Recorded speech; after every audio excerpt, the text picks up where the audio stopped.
So what we have here today is Battle of Aitolia. What's happening here? We have Antipatros, obviously. He was the strategos in Europe. He was in charge here. He was joined shortly before this event by Craterus, who was Alexandros' most popular general with rank and file soldiers. They admired him.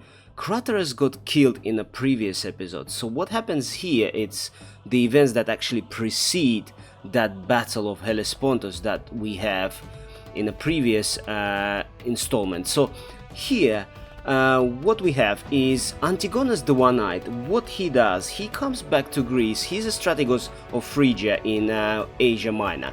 So he hears about Perdiccas' designs for Cleopatra, who is the only full sibling of Alexandros the Great, Magnus. So he hears that Perdiccas is actually planning to cast aside Antipatros' daughter, who he was meant to marry, and to marry Cleopatra, who made herself available for him. That way he will have the legitimacy. He will be probably aiming for actual Macedonia throne itself. So Antipatros is informed of that by Antigonus the One-Eyed. He also tells them about this encounter between Philip's II's daughter. So it was an encounter of very bloody and nasty one. What happened there?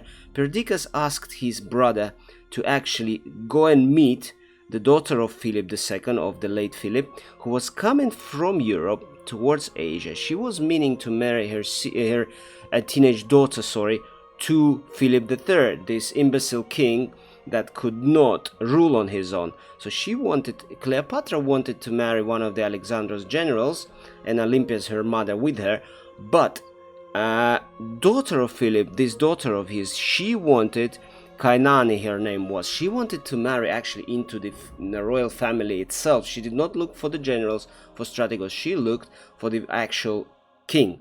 So Perdiccas' brother encountered that party entering Asia, and nasty exchange followed. She told him off because she was Argiad princess, obviously worshipped by the troops and by all the pages in Philip's court.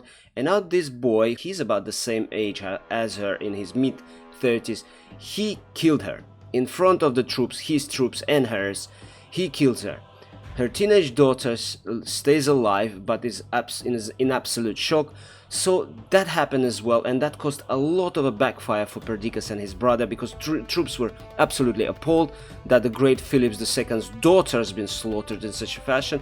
So what Antigonus does, he goes to Greece and reports that and designs of Perdiccas for Cleopatra to Antipatros. So Antipatros is outraged, obviously, because also, firstly, they see that Perdiccas will not stop at nothing now, seemingly, to preserve the status quo and to get to the Macedonian front. And he also sees that actually it's as a personal insult, because Perdiccas now rejects his Nicaea, his daughter.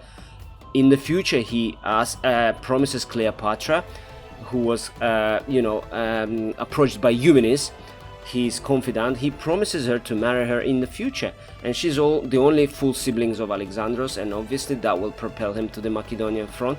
So these two stories combined, as delivered by Antigonus the One-Eyed, they absolutely outrage Antipatros here, and Craterus that is with him, and they leave, and this is what happens in the aftermath. So we're going to fight as Aetolians here today, and now we'll tell you the rest of the story once we inside the battle. Let's go.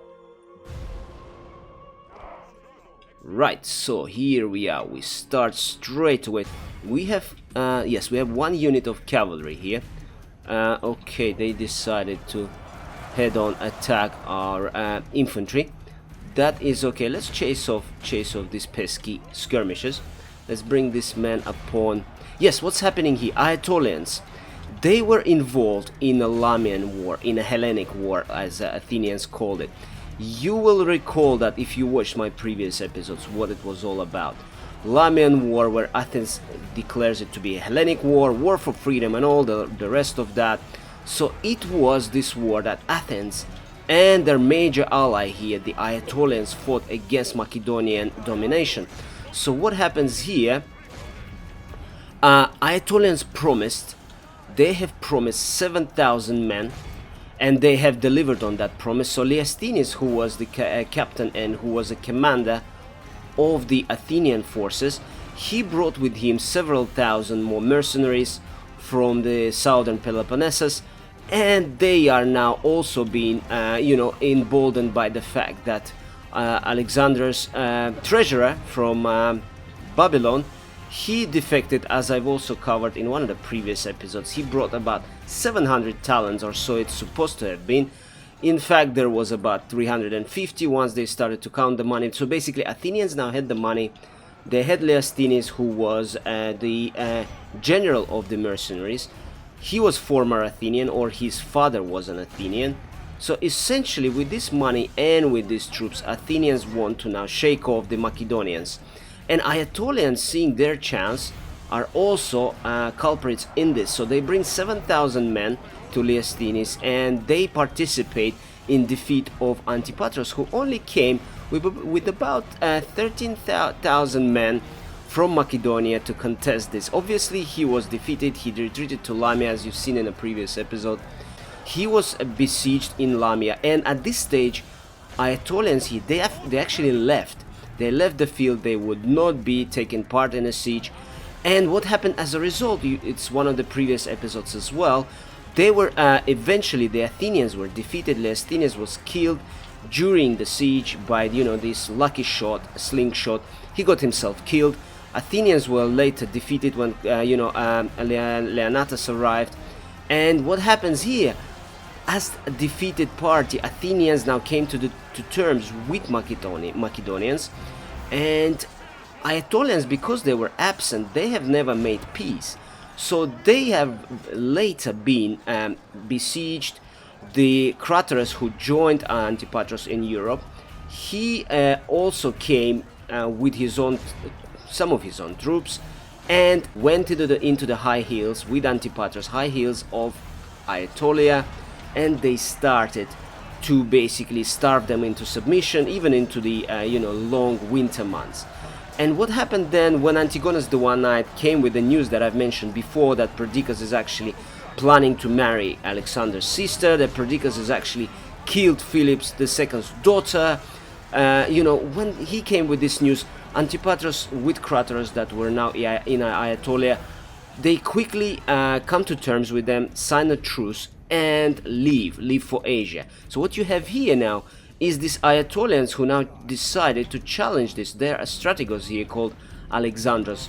He thinks it's good time to march against the Macedonians. Macedonians here, they are outnumbered. They brought the little force that they could muster, because most of the troops, remember, with Antipatros and Craterus, went to Asia to deal with Perdiccas and Eumenes there. So Macedonians here brought a little force trying to deal with this threat from Aetolians. However, Alexandros, their Aetolian strategos, he defeats them promptly.